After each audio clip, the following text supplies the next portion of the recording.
आता film city रोडवर आम्ही आहोत. आपण परिस्थिती बघू शकता. आम्हाला येण्या जाण्यासाठी पण जागा नाही ठेवल्या महानगरपालिकेने. आणि इकडे आपण बघू शकता पूर्णपणे गाडी पार्किंग आहे. आणि इकडे सहकारी भंडार आहे. सहकारी भंडार पण पूर्णपणे समोर गाडी पार्किंग आहे. आणि इकडचे लोकल रहिवासींना पण जाण्या येण्यासाठी जागा नाही. त्याच्यासाठी आम्ही महानगरपालिकेला वारंवार तक्रार करतो आणि त्यांना विनंती करतो की आम्हाला तुम्ही एक रस्ता द्या जाण्या येण्यासाठी. आम्हाला डायव्हर्जन करून दिले तिकडून टू वे आणि तिकडे दररोज ॲक्सिडेंट होतो आहे. समोरचं येणाऱ्या गाडीला माहीत नाही पडत की समोर गाडी येत आहे आणि दररोज ॲक्सिडेंट होतो आहे.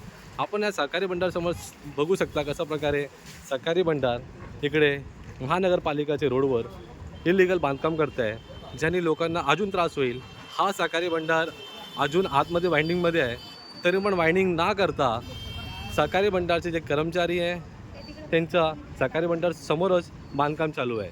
आणि पूर्णपणे महानगरपालिकेच्या रोडवर यांचा कब्जा चालू आहे. महानगरपालिकेला विनंती की आपण यांच्यावर कारवाई करा. मुंबई पोलिसांना विनंती की आपण कारवाई करा. मुंबई RTO डिपार्टमेंटला विनंती आहे की आम्हाला हा पार्किंग हटवून द्या, कारण की आम्हाला दर दिवसात त्रास झालेला आहे.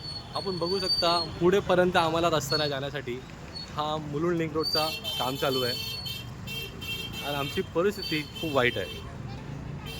महाराष्ट्राचे मुख्यमंत्री देवेंद्र फडणवीसजी यांना विनंती की आपण याच्यावर लक्ष द्या आणि लवकरात लवकर आदेश देऊन आमचा मदत करावा.